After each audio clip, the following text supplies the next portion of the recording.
వేదన ఇది నా తండ్రి వేదన, శోధన ఇది నా తండ్రి శోధన, వేదన ఇది నా తండ్రి వేదన, శోధన ఇది నా తండ్రి శోధన. ఎవరికి కానరాని వేదన నా తండ్రి పడుతున్న ప్రసవ వేదన, ప్రసవ వేదన, వేదన ఇది నా తండ్రి వేదన, శోధన ఇది నా తండ్రి శోధన, వేదన ఇది మన తండ్రి వేదన, శోధన ఇది మన తండ్రి శోధన.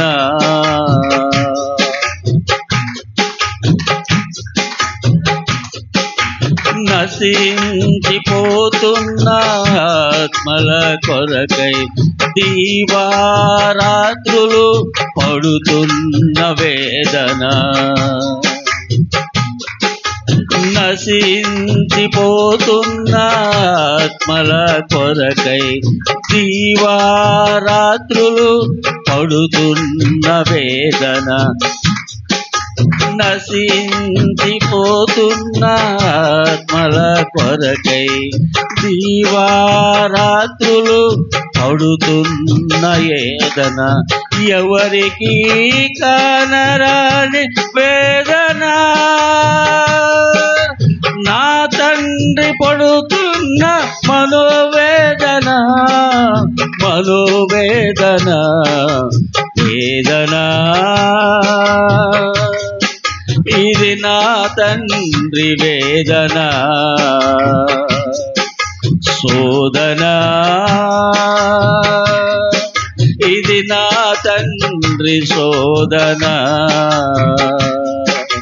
అవునయ్యా, నశించిపోతున్న ఆత్మల కొరకు అక్కడ నా తండ్రి పడుతున్న వేదన అవుతే, ఇక్కడ ఈ గ్రామంలో నశించిపోతున్న ఆత్మల కొరకు మా తండ్రి పడుతున్న ప్రసవ వేదన ఏదయ్యా. ఆయన ఏమీ ఆశించట్లేదయ్యా, డబ్బు ఆశించట్లేదు, బంగారం ఆశించట్లేదయ్యా. నశించిపోతున్న ఆత్మలను వెదకి రక్షించి ఆ పరలోకానికి చేర్చాలనేదే ఆశయ ఆయనది. ఈ కోరికను, ఈ పడుతున్న ప్రయాసను, ప్రసవ వేదనను మీరు చూసి ఆత్మను రక్షించి మందిరానికి నడిపిస్తున్నారయ్యా. మీకే వందనాలు, మీకే కృతజ్ఞతలు నాయనా. నశించిపోతున్న ఆత్మల కొరకై దీవారాత్రులు పడుతున్న వేదన, నశించిపోతున్న ఆత్మల కొరకై దీవారాత్రులు పడుతున్న వేదన. పరలోకము చూడాలని, నా తండ్రితో ఉండాలని, పరలోకం చూడాలని, నా తండ్రితో ఉండాలని, నా తండ్రి పడుతున్న మనోవేదన, మా తండ్రి పడుతున్న ప్రసవ వేదన, వేదన ఇది నా తండ్రి వేదన, శోధన ఇది నా తండ్రి శోధన. ఈ లోకమంతా ప్రియురాలిగా మారాలని, పొదువు సంగముగా నిలవాలని, ఈ లోకమంతా ప్రియురాలిగా మారాలని, పొదువు సంగముగా నిలవాలని, సియోను కుమార్తెగా మారాలని,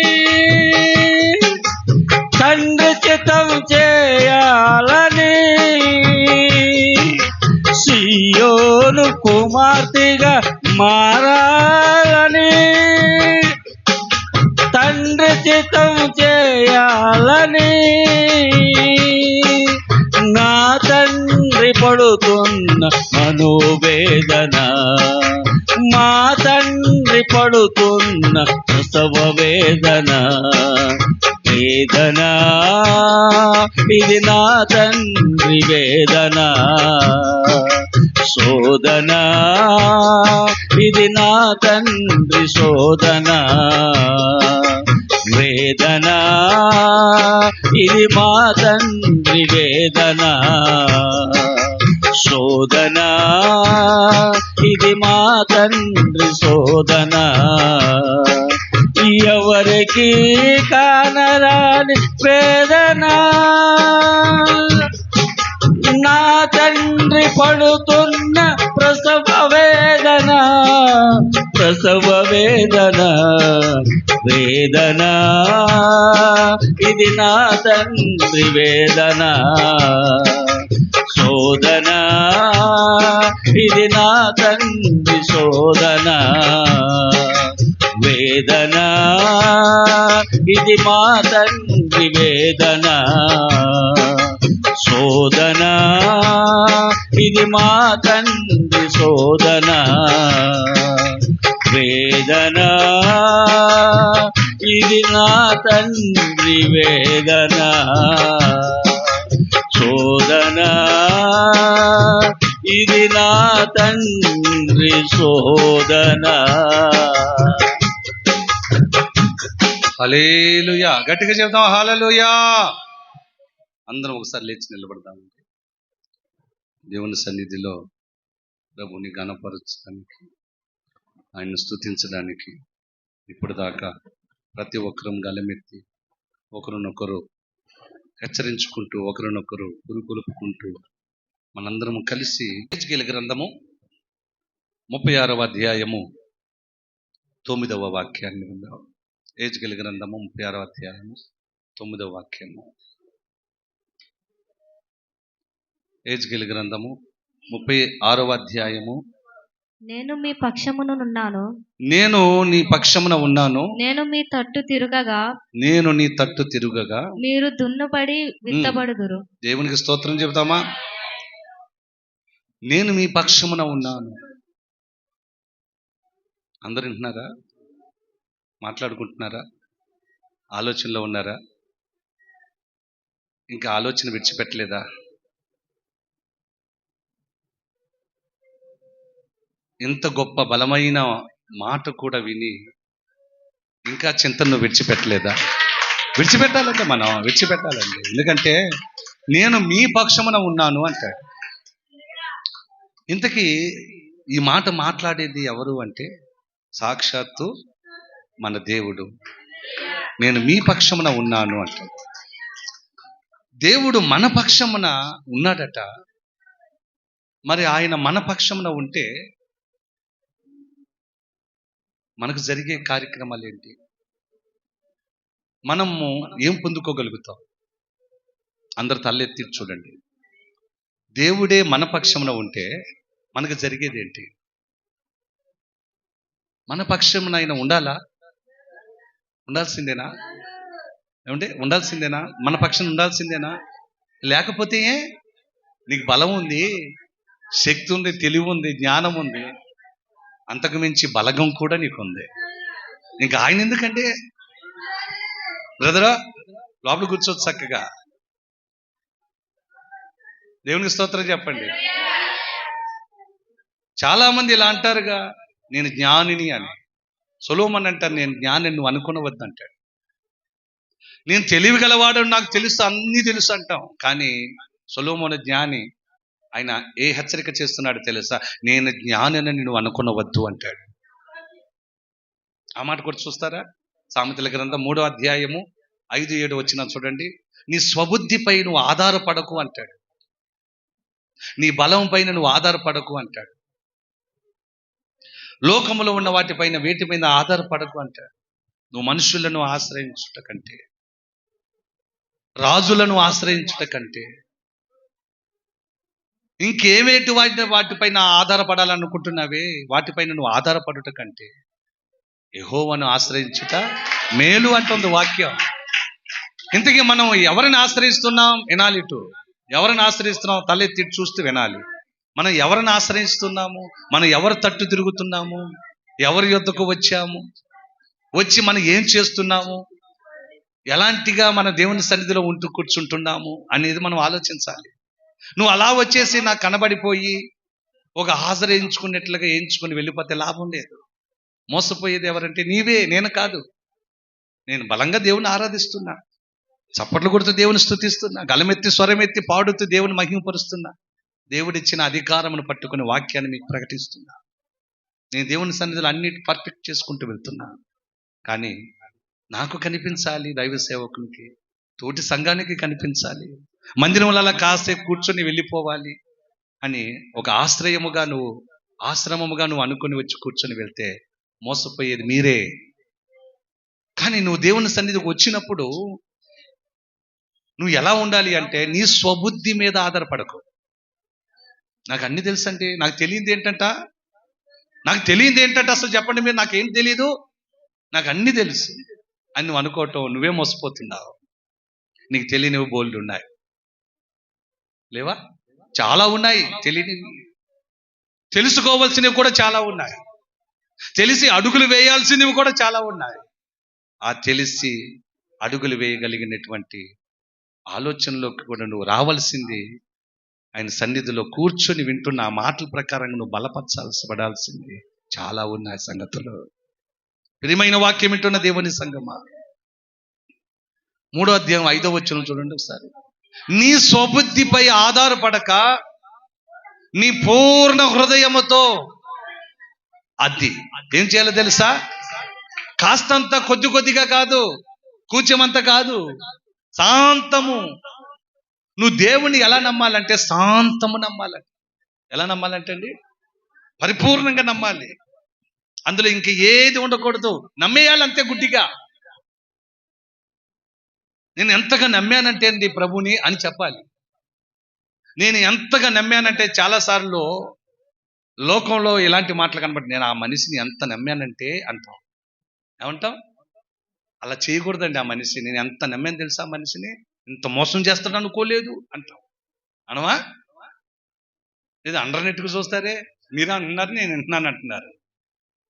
నిజమా కదా? మీరు ఎప్పుడు విన్నారు ఈ మాట అండి? విన్నారా లేదా? అంతగా నమ్మాలి ఆయన్ని. నువ్వు మనుషుల్ని అంతగా నమ్ముతావు, లోకంలో ఏ సంగతులపైన ఆధారపడి అంతగా నమ్ముతావు.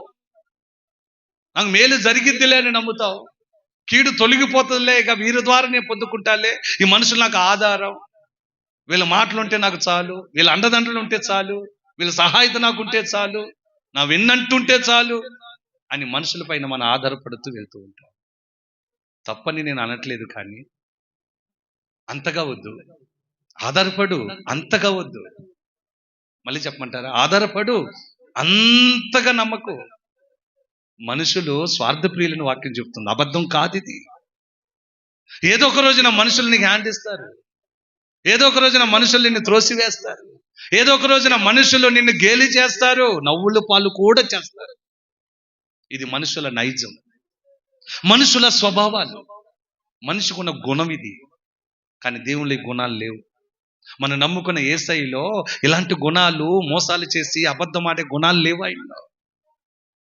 ఆయన పరిపూర్ణమైన దేవుడు, ఆయన సంపూర్ణమైన శక్తిమంతుడు. నీ కొరకు ఆయన పదే పదే ధ్యాస కలిగి ఆలోచన కలిగిన దేవుడు. నీకు ఏవేవో చేయాలో అన్ని సిద్ధపరుస్తున్న దేవుడు. నీ కొరకు సిద్ధపరచడమే కాదు, మేలు కూడా దాచిపెట్టిన దేవుడు. గట్టిగా చెప్పు స్తోత్రం. ఇంత గొప్ప దేవుడిని మనం కలిగి ఉండి ఇంక వేటి మీదో ఆధారపడి ఏ ఆలోచనలతో పరిగెడతావే? నీ పరుగు ఆపిక. యేసయ్య దగ్గరకు పరిగెత్తుకునిరా. యేసయ్య దగ్గరకు ఒకడు పరిగెత్తుకొని వచ్చాడు, కుష్టు రోగి. ఆ రోగి అంటాడు, నీకు ఇష్టమైతే నన్ను బాగు చేయి అంటాడు. దేవుణ్ణి అడుగుతున్నాడు, నీకు ఇష్టమైతే నన్ను శుద్ధిని చేయాలి. ఆయన ఏమన్నాడు తెలుసా? నీలాంటి కుష్టు రోగిని శుద్ధిని చేయటం నాకు ఇష్టం లేదు, పోరా అన్నాడా? నీలాంటి పాపాత్ముడిని శుద్ధి చేయటం నాకు ఇష్టం లేదు, పోరా అన్నాడా? దేవునికి వ్యతిరేక కార్యాలు చేస్తున్న నీలాంటి వానికి శుద్ధి ఇవ్వటం నాకు ఇష్టం లేదన్నాడా? నువ్వు లోకంలో కలిసిపోయి లోకాశలో బ్రతుకుతూ లోకమే గొప్పదనుకొని అడుగులు పెడుతున్న నీతో నాకు సంబంధం ఏంట్రా పోరా అన్నాడా? ఏమన్నాడు తెలుసా ఆయన? నాకు ఇష్టమే అన్నాడు. ఏమన్నాడు తల్లి? మన దేవుడు ఏమన్నాడు తెలుసా? చెప్పాలి, అందరూ చెప్పాలి. మన దేవుడు ఏమన్నాడు తెలుసా? పిల్లలు కూడా చెప్పాలి. అమ్మ తల్లి చెప్పండి, పిల్లలు కూడా. నాకు ఇష్టమే, నీ కుటుంబాన్ని బాగు చేయటం నాకు ఇష్టమే, నీ పిల్లలను వృద్ధి చేయటం నాకు ఇష్టమే, నీ పిల్లల కాళ్ళపై నిలబెట్టడం నాకు ఇష్టము, వారిని గొప్పవారిగా చేయటం నాకు ఇష్టమే. ఇది నమ్మాలి మన దేవుని మాటని. ఆయనకి అయిష్టం కాదండి నీ కుటుంబం పట్ల. నువ్వంటే ఆయనకి చాలా ఇష్టం, చాలా ప్రేమ కూడా ఆయనకి. నీ పిల్లలంటే ఎంతో ప్రేమ ఆయనకి, నువ్వంటే ఎంతో ప్రేమ ఆయనకి. అందుకే నిన్ను ఆయన ఎన్నుకున్నాడు, పేరు పెట్టి నిన్ను పిలిచాడు, సొత్తుగా మార్చుకున్నాడు. నిన్ను పిలిచి ఇక్కడ కూర్చోబెట్టి సంగతులు చెప్తున్నాడు, ఊసులు చెప్తున్నాడు. నీపై ధ్యాస కలిగి ఆయన మాట్లాడుతున్నాడు. నీ హృదయంలో బాధను గ్రహించిన గొప్ప దేవుడు ఆయన. నా దేవుడు గొప్పోడే, గట్టిగా చెప్పండి. నా దేవుడు సర్వశక్తిమంతుడు. మనుషులు నన్ను విడిచిపెట్టిన దేవుడు విడిచిపెట్టడు. మనుషుల దృష్టిలో ఆలోచనలో నన్ను లేకపోయినా పర్వాలేదు, కానీ దేవుని దృష్టిలో పడాలబ్బా నేను అనుకుని అడుగులు వేసే వారిగా మన ముందు ముగాక. గట్టిగా చెప్పండి హల్లెలూయా. అవునా కదండి? నీ పక్షమున నేనున్నాను. ఎవరి పక్షాన ఉన్నాడట? నేను మీ పక్షమున ఉన్నానంటాడు. ఈ మాటతోనే మనం ధైర్యపడిపోవాలి. ఇంతగా నమ్మేసి మనుషుల్ని మనం పరుగులు తీస్తూ వెళ్తాం. లోకంలో ఉన్న ఇంకా వేటి మీద నమ్మకాలు పెట్టుకుంటావు. కాలం కలిసి వస్తుంది, రోజులకి బాగుంటాయి, రేపు మాపున ఏమంటే నా దశ మారుతుంది, దిశ మారుతుంది, నా రాత కూడా మారిపోతుంది. ఎంత అవివేకం తెలుసా అండి, ఎంత మూర్ఖత్వమో తెలుసా అండి. అది ఎవరో వస్తారు, ఏదో చేస్తారు, ఏదో మేలు చేస్తారు చూడటం కూడా అవివేకమే. నువ్వు చూడాల్సింది నేర్చుకో. ఎవరిని వెంబడించాలో నేర్చుకో. ఎవరి యొద్దకు వచ్చి నువ్వు కన్నీరు కార్చాలో నేర్చుకో. ఎవరి పాదాలు పట్టుకోవాలో నేర్చుకో. ఎక్కడ మోకాలు వేయాలో నేర్చుకో. ఎక్కడ చేతులెత్తి అనుభవం కలిగి ఉండాలో నేర్చుకో. అప్పుడు నువ్వు బాగుపడతావు. ఎక్కడెక్కడో మోకాలు వేస్తున్నావు, ఎవరెవరిని వెంబడిస్తూ పరుగులు తీస్తున్నావు, వద్దు. యేసయ్యను వెంబడించు. యేసయ్య ద్వారాలు తెరిచేది. చెప్పండి గట్టిగా, యేసయ్యే ద్వారాలు తెరిచేది. ఎంతటి ద్వారమైనా తెరుస్తాడంటే ఆయన, ఎంతటి ద్వారమైనా తెరుస్తా. అపవాదిగాడు ఎన్ని తాళాలేసినా, అపవాదిగాడు నీకు ఆ ద్వారం తెరవకూడదు, ఆశీర్వాదం అనే దీవెన ద్వారం తెరవకూడదని వాడు ఇన్ని తాళాలు తెచ్చి వేసినా చిటికలో ఆ తాళాలన్నిటినీ పగలగొట్టగలిగిన వాడు నా యేసయ్య. ఇత్తడి తలుపులను పగలగొట్టగలిగిన వాడు ఇనుప గడియలను. దేవునికి స్తోత్రం చెప్పండి. అంత గొప్ప దేవుడు మనకు ఉండగా భయమేంటి సోదరా మనకి? తల్లి, సహోదరి, భయమేంటి నీకు? దేవుడు నీ పక్షాన్ని ఉన్నాడు. ఆమేన్. అదే అనుకుంటున్నానండి అనాళ్ళు, అదే అనుకుంటున్నానండి. ఆయన నా పక్షాన్ని ఉంటే చాలండి. నా పక్షాన్ని ఉన్నాడంటారా అని నీ మనస్సు పరిశుద్ధాత్మ దేవుని అడగాలి ఈరోజు. పరిశుద్ధాత్మ దేవా, యేసయ్య నా పక్షాన్ని ఉంటాడా? నిజంగా ఉన్నాడా? ఆయన మన పక్షాన ఉండాల్సిందేనా అని మళ్ళీ అడుగుతున్నా. నువ్వు చెప్పండి, ఉండాల్సిందేనా? ఉంటే ఏం జరుగుతాయి? ఒకవేళ దేవుడు మన పక్షమున ఉంటే మనకు జరిగేవేంటి? ఏం జరగాలి? మనకి ఏం జరగాలి? నీ స్వబుద్ధిపై ఆధారపడుతూ బ్రతికాం ఇంతకాలం. ఇంకొకటి ఏంటి తెలుసు? 7వ వచనంలో నేను జ్ఞానినని చదవాలమ్మా. నేను జ్ఞానిని కదా అని నువ్వు అనుకోనవద్దు. సహోదరుడా, చెల్లి, అక్క, అమ్మ, అయ్యా, విన్నారా? నేను జ్ఞానిని కదా అని నువ్వు అనుకోవద్దు. నాకు అన్ని తెలుసు కదా నువ్వు అనుకోవద్దు. చిటికలో నేను పని చేసేసుకుంటాను, పని జరిగిపోద్ది అనుకోవద్దు. నా వల్ల అన్నీ జరుగుతాయి అనుకోవద్దు. నా ఉపాయము, నా తెలివి, నా బలము, నా ఆలోచనలు గొప్పవి అనుకోవద్దు. ఎప్పుడు అనుకోవద్దు తల్లి. మరి ఏం చేయాలంట మనం? అమ్మ, ఏం చేయాలంట? అదిగో, యెహోవా యందు భయభక్తులు కలిగి నువ్వు చెడుతనమును విడిచిపెట్టిన ఎడలా అప్పుడు నీ దేహమునకు ఆరోగ్యమును, నీ ఎముకములకు సత్తువను. ఆహా, ఎంత గొప్ప మాటలండి. నేను జ్ఞానిని కదా అనుకోవద్దు. అనుకోకుండా నువ్వు యెహోవాను ఆశ్రయించి యెహోవా పైన నమ్మకం కలిగి ఉండు. ఏమంటే ఇప్పుడే జరిగిపోవాలనే ఆలోచన, అదే మన తొందరపాటు. ఇప్పుడే అనే మాట రాకూడదు మనకి. ఆయనకి అప్పచెప్పానంటే ఎప్పుడైనా చేయనివ్వండి. స్తోత్ర. ఆయనకి అప్పచెప్పాను, ఆయనకి ఫిర్యాదు ఇచ్చాను, నేను రాసిచ్చాను, నా సమస్య నా చేతిలో పెట్టి వచ్చాను. ఆయన ఎప్పుడు పరిష్కరిస్తాడో అప్పుడే పరిష్కరించండి అని ఓపికతో మనం ఉంటేనట కార్యాలన్నీ జరిగిపోతాయట. మనకి నిరీక్షణ అనే విశ్వాసము కలిగి మనం ఉంటే నీ కొరకు ఎన్ని పనులన్నీ చేస్తాడు. చేయగలిగి దేవుడు కాదా? సామర్థ్యము కలిగిన దేవుడు కాదా? అద్భుతకరుడు కాదా మన దేవుడు? ఆయనను కదా మనం నమ్ముకున్నాం. ఓ అద్భుతం చేయి ప్రభు అని, ఒక ఆశ్చర్యం చేయి ప్రభు అని. కానీ మనం అనుకోకూడదు. ఏంటో తెలుసా? నేను జ్ఞానిని కదా, నేను తెలివి కలిగిన వాడిని కదా, నా వెనక ఎంతో బలం ఉంది కదా, ఎంతో బలగం ఉంది కదా అని మనం అనుకుని అడుగులు వేసావనుకొని నువ్వు ఎప్పుడో ఒకసారి మోసపోతావు. వాళ్ళే నిన్ను మోసగిస్తారు, ఆ మనుషులే నిన్ను మోసగిస్తారు. ఒకసారి నీ తెలివే నిన్ను మోసగిస్తుంది, నీ బలమే నిన్ను మోసగిస్తుంది. నువ్వు అనుకుంటున్నవే మోసపూరితం అయిపోతావు. మరి ఏం చేయాలి మాస్టర్ గారు? నువ్వు అంటే దేవుని ఆశ్రయించు, దేవుని నమ్ముకో. ఆయన నమ్ముకున్న వారు ఎవ్వరూ ఒమ్మవ్వలేదు. ఆయన నమ్ముకున్న ప్రతి ఒక్కరూ బాగుపడిపోయారు. నమ్ముకున్న వారు ఎవరైనా చెడిపోయారని పరిశుద్ధ గ్రంథములు ఎక్కడైనా రాసి ఉందా? నేను అడుగుతున్న సేవకునిగా, ప్రభుని వెంబడించిన వారు ఎవరైనా పాడైపోయినట్లుగా ఉందా? నాశనం అయిపోయినట్లుగా ఉందా? దిగజారిపోయినట్లుగా ఉందా? కుటుంబాలు ఆరిపోయినట్లుగా ఉన్నాయా? ఎక్కడా లేదండి. ఆయన వెంబడించిన ప్రతి ఒక్కరూ బాగుపడ్డారు.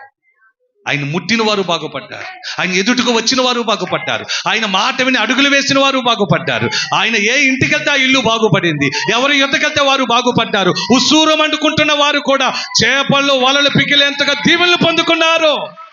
స్తోత్రం చెప్పండి గట్టిగా, హల్లెలూయా. ఆయన సన్నిధిలో ఉన్న ప్రతి ఒక్కరూ బాగుపడాల్సిందే. ఇది ఖాయం, రాసి పెట్టుకో. సేవకుడిగా నేను చెప్తున్నా, నీ మనసులో రాసుకో. ఆయన యొద్దకు వస్తే ఎవ్వరు మోసపోరట. నా ప్రభు దగ్గరికి వెళ్తే ఎవ్వరో బలహీనులు అయిపోరట. ఆయన యొద్ద ఉన్నవారు ఎవరు రోగులై మట్టికి మట్టి అయిపోరట. అందుకే నేను ఆయన సన్నిధిలో అలా బ్రతుకుతున్నాను ఆయన్ని చూస్తూ. గట్టిగా చెప్పండి హల్లెలూయా. బ్రతికి ఉన్నానంటే నీ కృపా, జీవిస్తున్నానంటే నీ కృపా, బ్రతికి ఉన్నానంటే నీ కృపా. పాడాలా? జీవిస్తున్నానంటే నీ కృపా. ఏ యోగ్యత నాలో లేదు. ఓ అది స్తోత్రం. చూడండి, ఏ యోగ్యత లేకపోయినా, పరిశుద్ధత లేకపోయినా మన దేవుడు మన పక్షమున ఉండే దేవుడు. ఆమేన్. మరలా ఏ యోగ్యత నాలో లేదు, ఎంత ఓ పరిశుద్ధత నాలో లేదు, నీ ప్రేమను చూపావు యేసయ్యా, నా యేసయ్యా, యేసయ్యా, నా పాడాలమ్మా. యేసయ్యా, నా యేసయ్యా, యేసయ్యా, నా యేసయ్యా, బ్రతికి ఉన్నానంటే నీ కృపా, ఇలా జీవిస్తున్నానంటే నీ కృపా. హల్లెలూయా. పరిశుద్ధత లేకపోయినా, దేవునికి ఇష్టలుగా బ్రతకపోయినా, దేవుడు అనుకున్నట్లుగా మనం బ్రతకపోయినా, ఏ మంచి మనలో లేకపోయినా, ఏ అర్హత యోగ్యత మనలో లేకపోయినా ప్రేమించాడండి. మనల్ని ప్రేమించి ప్రాణం పెట్టాడండి. ఆయన సిలువలో నీకోసం విలవిలలాడుతూ వేలాడాడంటే, రక్తము కార్చి నన్ను కొన్నాడు యేసయ్యా. నమ్మిన వారి స్తోత్రం చెప్పండి. ప్రాణ త్యాగము చేసి నిన్ను కొనుక్కున్నాడా? ఆయన విడిచిపెడతాడా? అనాథగా నిన్ను వదిలేస్తాడా?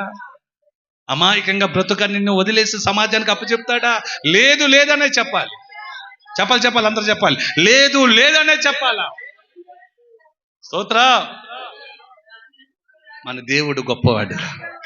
మనల్ని ఎప్పుడు జ్ఞాపకం చేసుకుంటూ ఉంటాడు. ఎప్పుడు ఆయన దృష్టి మన పైన ఉంచుతూనే ఉంటాడు. చేతులు అలా చాచి నిన్ను నడిపిస్తూనే ఉంటాడు. ఇశ్రాయేలు ప్రజలు ఆ ఎండలో నడవలేకపోతున్నారని మేఘస్తంభమును పంపించి నడిపించాడు. ఆ రాత్రి వాళ్ళు ప్రయాణం చేయలేకపోతున్నారని అగ్ని స్తంభమును పంపించాడు. దేవుడికి స్తోత్ర. మార్గమును వారికి చూపిస్తూ నడిపించిన వాడు. నీవు నేను మనము నమ్ముకున్న దేవుడు మహోన్నతుడు. చెప్పండి, దేవుడు నా పక్షంలో ఉండాలని చెప్పండి. అందరూ స్వరం ఎత్తి చెప్పండి ఒకసారి. దేవుడు నా పక్షమున ఉండాలని చెప్పండి. నా పక్షమున ఉండయ్యా, నాతోనే ఉండు ప్రభువా, నా ఇంట్లో ఉండయ్యా, నన్ను నడిపించయ్యా, నా చేయి పట్టుకోయ్యా, నా వెన్నంటి నువ్వే ఉండాలి యేసయ్యా. గట్టిగా చెబుదాం హల్లెలూయా. ప్రియమైన దేవుని వారలారా, మీరు నమ్మితే అమ్మా ఇటువేనండి, నువ్వు నమ్మితే అట్ట నమ్మకం వద్దు. అలాంటి ఆ నమ్మకాలు వద్దు మనకి. ఎలా నమ్మాలో తెలుసా? నువ్వు నమ్మితే పరిపూర్ణత కలిగి ఏమైనా సరే, ఎలాగైనా సరే, నేను ఉన్నా లేకపోయినా సరే ఆయన నమ్మే నేను బ్రతుకుతాను. ఆయన నన్ను ఏమి చేసినా పర్వాలేదు, నా బ్రతుకు ఎట్టా పోయినా పర్వాలేదు. నేను నమ్ముకుంది ఎవరినో తెలుసా? పరిపూర్ణమైన దేవుని నమ్ముకున్నాను. నిజ దేవుడైన యేసయ్యని నమ్ముకున్నాను. నాకు భయం లేదేగా. నడిపిస్తాడు ఆయన భయపడకుండా నడిపిస్తాడు, పోషిస్తాడు కూడా. చెప్పాలి గట్టిగా. ఏం చేస్తాడండి? ఏం చేస్తాడు? సింహపు పిల్లలైనా కొదువ కలిగి ఆకలిగొని పాడాల స్వరమే చప్పట్లతో. సింహపు పిల్లలైనా కొదువ కలిగి ఆకలిగొనినా నీ పిల్లలు ఆకలితో అలమటిల్తురా, నీ ఉన్నంతో యేసయ్యా. నీ పిల్లలు ఆకలితో అలమటిల్తురా, నీ ఉన్నంత వరకు ఆశ్చర్యకరుడా.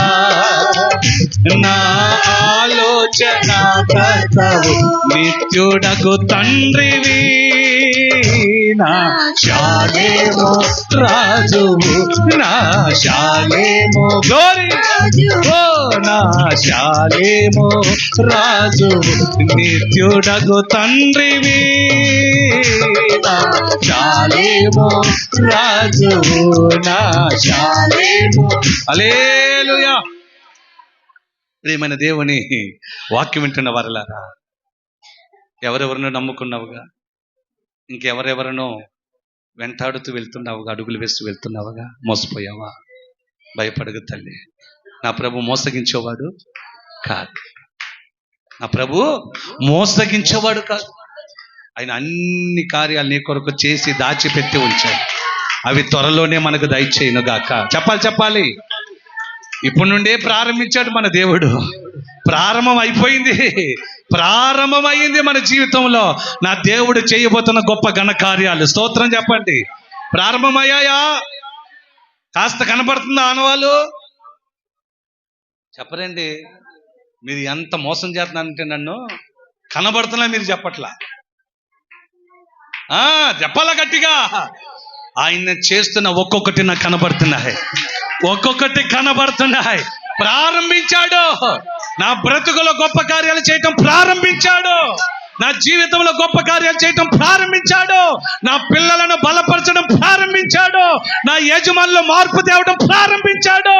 ఆయన సన్నిధిలో బ్రతుకు ఉద్దేశమును నా కుటుంబం చెయ్యగలదు అని ప్రారంభించాడు నా యేసయ్య.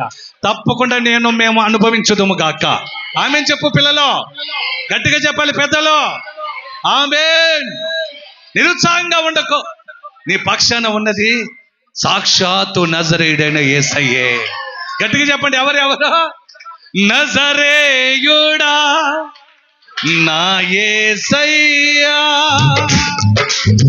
ఎన్ని యుగాలకైనా ఆరాధ్య దైవము నీవేనని గల ఇలా చెప్పాలి మన గల్లమెత్తి నీ కీర్తినే చాటెదా నజరేయుడా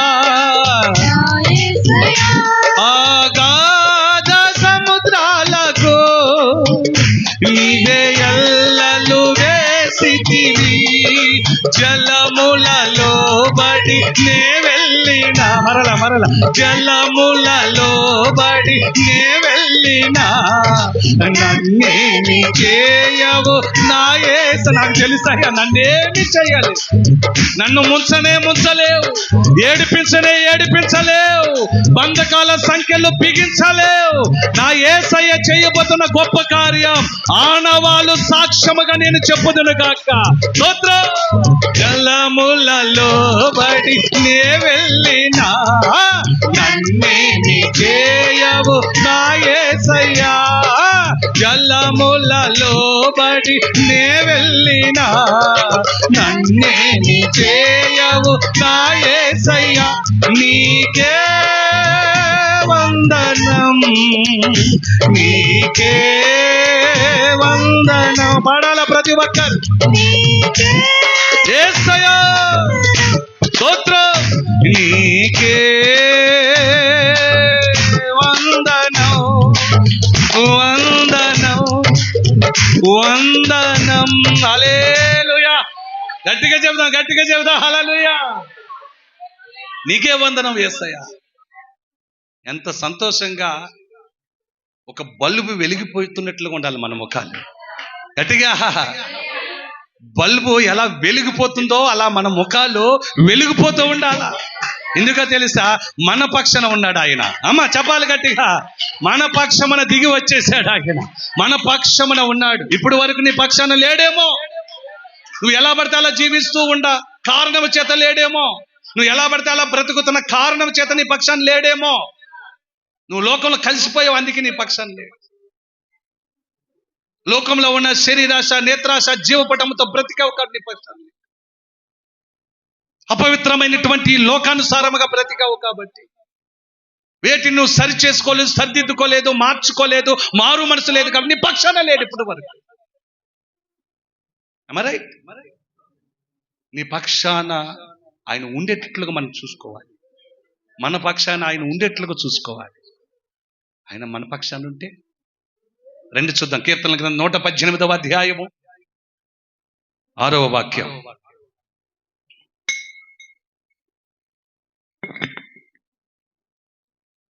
త్వరగా 118వ అధ్యాయం 6. యెహోవా నా పక్షమున ఉన్నాడు. గ్లోరీ. గట్టిగా స్తోత్రం చెప్పండి.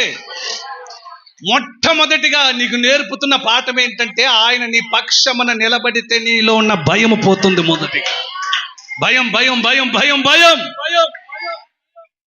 ఏ విషయం కోసం నువ్వు భయపడుతున్నావు? భవిష్యత్తు కోసం భయపడుతున్నావా? అప్పులున్నాయని భయపడుతున్నావా? సమస్యలున్నాయని భయపడుతున్నావా? నష్టాలు నాకే జరుగుతున్నాయని భయపడుతున్నావా?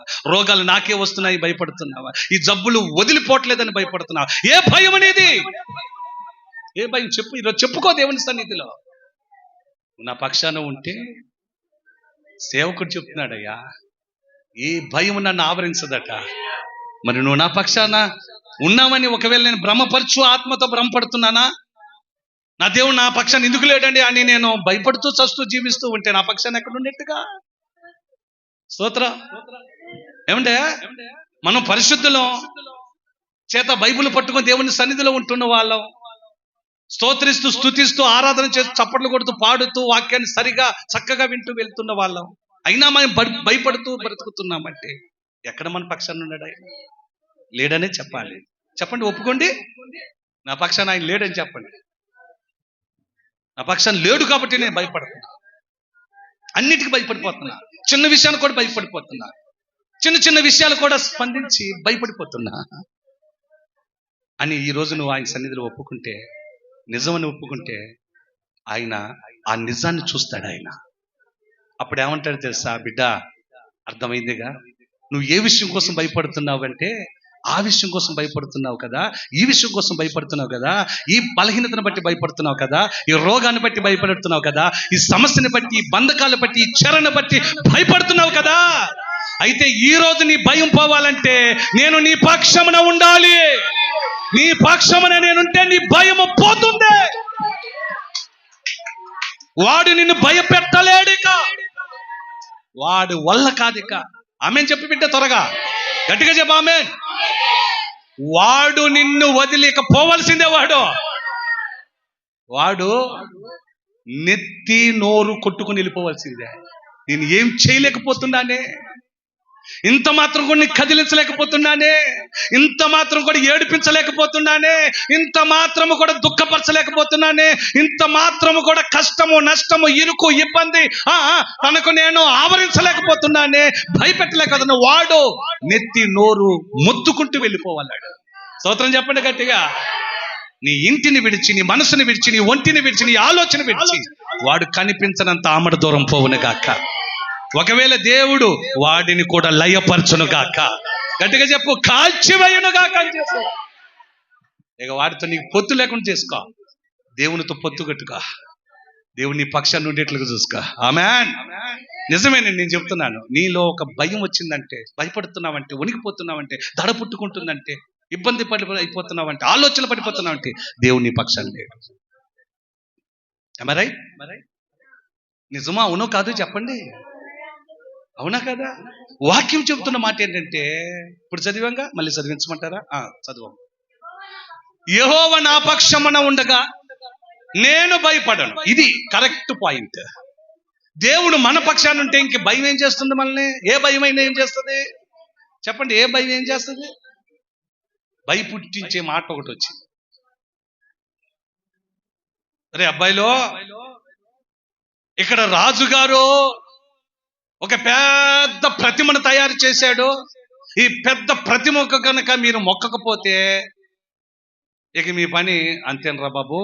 ప్రార్థన అంటున్నారు, మందిరం అంటున్నారు, బైబిల్ పట్టుకొని మందిరానికి వెళ్తున్నారు, స్తోత్రం అంటున్నారు, పాటలు పాడుతున్నారు, దేవునితో ఏకాంతంగా గడుపుతున్నారు, ఉపవాసం ఉంటున్నారు.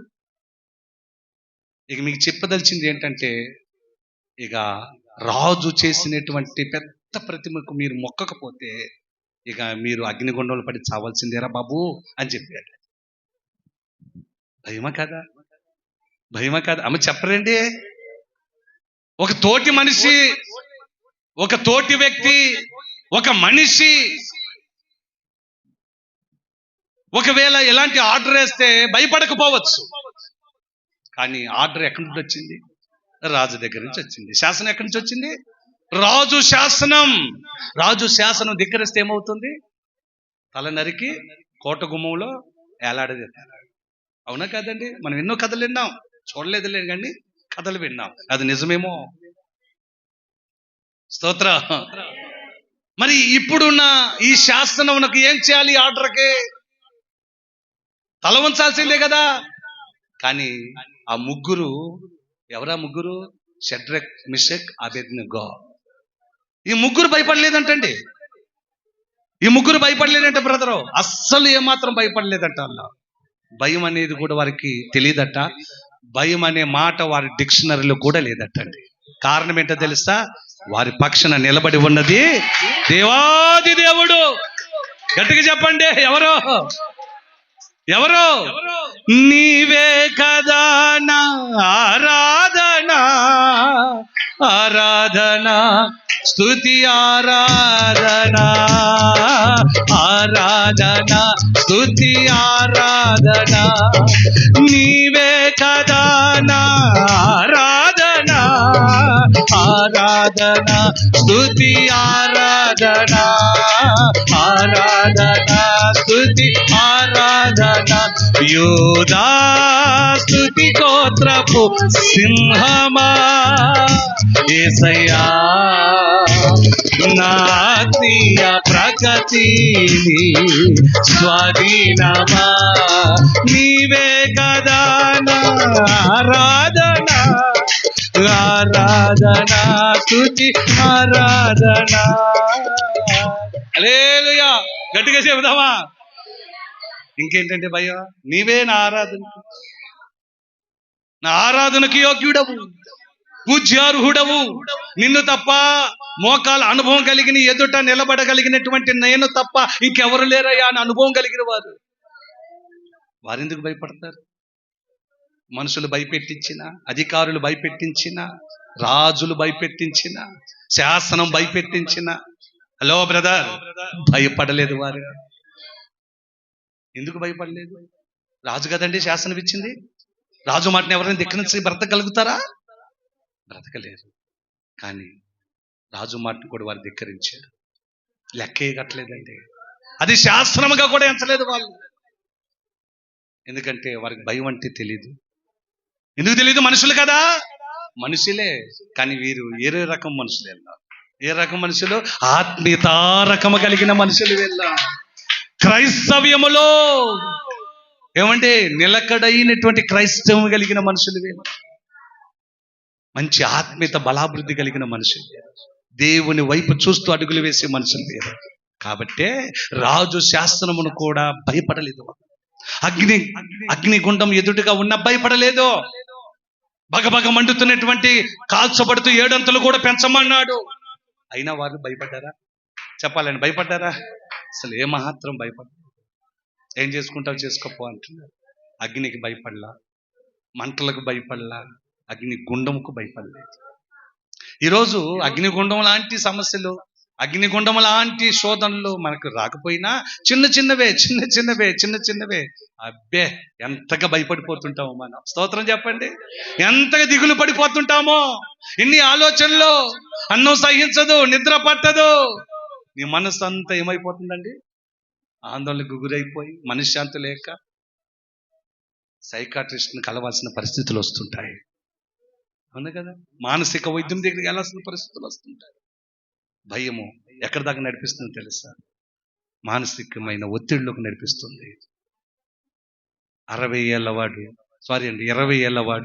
60 ఏళ్ల వాడిలా కనబడిపోతుంటాడు. అంత బలహీనుడైపోతాడు, అంత ఇబ్బందులు పాలైపోతుంటాడు, అంత ఇబ్బందికరమైన పరిస్థితికి వెళ్ళిపోతుంటాడు తల్లి.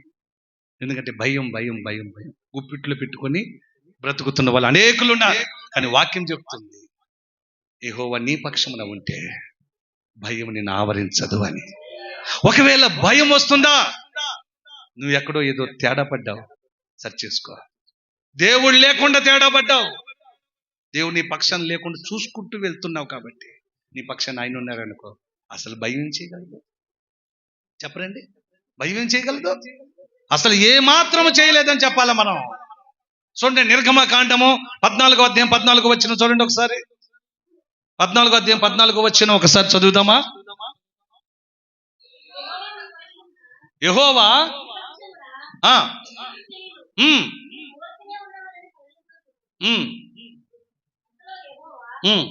13వ వచనం చదువు. 14-13 చదువు. అందుకు మోషే, భయపడకుడి, నేడు యెహోవా మీకు కలుగజేయబోయే రక్షణను మీరు ఊరకనే నిలుచుండి చూడండి. దేవుడికి స్తోత్రం చెప్పాలి గట్టిగా. ఊరకనే నిలుచుండి చూడండి. దేవుని మీ పక్షాన్ని ఏర్పరచుకోండి, మీ పనులు చేసుకోండి చాలు. వెనక ఫరో సైన్యం వస్తుంది, ఎదురుగేమో ఎర్ర సముద్రం ఉంది. మనం ఎటు తిరిగి వెళ్లాల్సిన పరిస్థితి లేకుండా ఇక్కడే మనము చచ్చే పరిస్థితి తీసుకొచ్చావు. అక్కడ సమాధులు లేవని ఇక్కడ గోరిగట్టని తెచ్చావు అంటారే. అబ్బే, ఇలాంటి మాటలు విడిచిపెట్టండి అన్నారా లేదా? మనం దేవుని పక్షమున నిలబడిన వారమైతే దేవుడు మన పక్షం నిలబడతాడు. మీరు నా యుద్ధకు రండి, మీ యుద్ధకు నేను వస్తానన్నాడు. మరి దేవుడు మన పక్షమున ఉన్నాడా లేదా? హలో బ్రదర్, మన పక్షాన ఉన్నాడా లేదా? అమ్మ తల్లి, మన పక్షాన ఆయన ఉంటే భయం రాదు. ఒకవేళ ఆయన మన పక్షాన లేకపోతే భయం ఆవరిస్తుంటే ఒకసారి సరి చేసుకుందాం. నువ్వు ఏ విషయాన్ని భయపడకు. ఏమిటంటే భయం లేకుండా ఎట్లా ఉంటుందంటే, నా సమస్య ఎలాంటిదంటే, నా రోగం అలాంటిదంటే, నా బాధలు.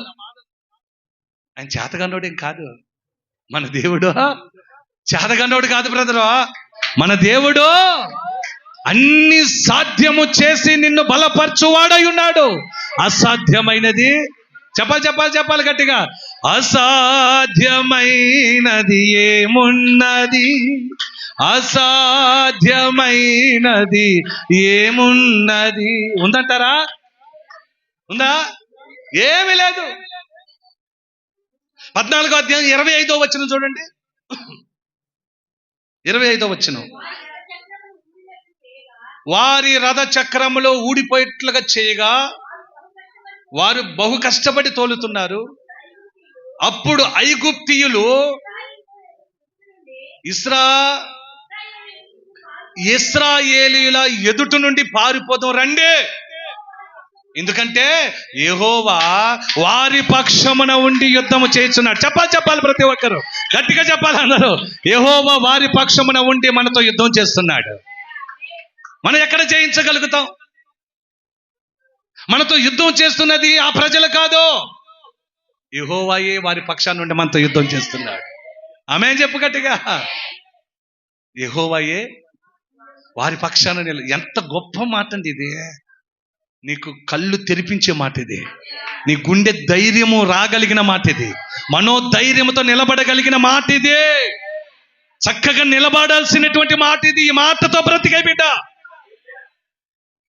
అక్కడ ఏమన్నాడు తెలుసా? 14:13లో మీరు భయపడకండి, దేవుడు మన పక్షమున ఉన్నాడు.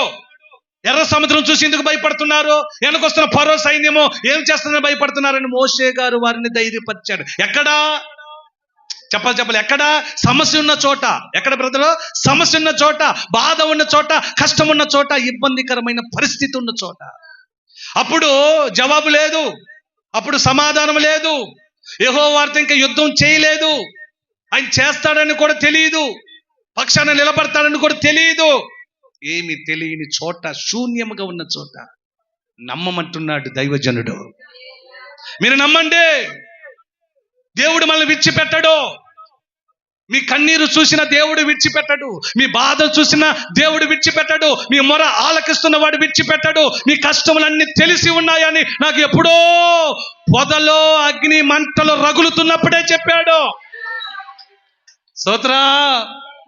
ఎప్పుడు చెప్పాడు? ఓ పొదలో అగ్ని బగబగ మండుతున్నప్పుడే చెప్పాడు నాకు. మీ బాధలేంటో చెప్పాడు, కష్టాలేంటో చెప్పాడు, మీ ఇబ్బందులేంటో చెప్పాడు, పడుతున్న అవస్థలేంటో ఒక్కొక్కటి పూడ్చుకొచ్చినట్టు చెప్పాడు దేవుడు. మీ కన్నీరు ఆయనకి తెలుస్తుందట, మీ బాధలు ఆయనకి తెలుస్తున్నాయట, మీ వెట్టి చాకరి బానిసత్వ బ్రతుకు తెలిసి ఉందట, దాస్యపు శృంఖలాలు కూడా తెలుస్తున్నాయట. నాకు చెప్పాడు దైవజనుడు. ఏమంటున్నాడు? బిడ్డలారా, నాకు చెప్పాడు దేవుడు, భయపడకండి. ఎర్ర సముద్రం చూసి భయపడుతున్నారేంటి? వెనకొస్తున్న ఫరో సైన్యం ఏదో చేస్తాను భయపడుతున్నారేంటి? ఏం చేయగలుగుతాయి? నిజమే వారి చేతుల్లో ఆయుధాలు ఉన్నాయి, నిజమే వారు రథాలెక్కి గుర్రాలెక్కి వస్తున్నారు. అయితే ఏం చేయాలి? మనం నిరాయుధులము అని మీరు భయమా? అసలు మిమ్మల్ని ఆయుధాలు పట్టుకొని ఇస్తాడా దేవుడు? గట్టిగా చెప్పండి. ఆయుధాలు పట్టుకొని ఇస్తాడా? నడు బిగించుకొని దూకో, రంగములకు దూకు అంటాడా? యుద్ధం చేయి అంటాడా? చెప్పనండి. అమ్మ విన్నారా? నువ్వు కూడా ఒక ఆయుధం, మంచి ఆయుధం. నా దగ్గర ఉన్న ఆయుధం మామూలు ఆయుధం కాదు. అబ్బో, ఈ ఆయుధం నీకోసం తెచ్చే పరలోక రాజ్యంలో ఉంది. ఇక ఈ ఆయుధం పట్టుకుని యుద్ధం చెప్పు అంటాడా? ఆయుధం ఇస్తాడా? పోరాడమని ఆయుధం ఇస్తాడా? పురుగొల్పుతాడా? అసలు ఎందుకు నిన్ను యుద్ధం ఎందుకు చేయనిస్తాడు ఆయన?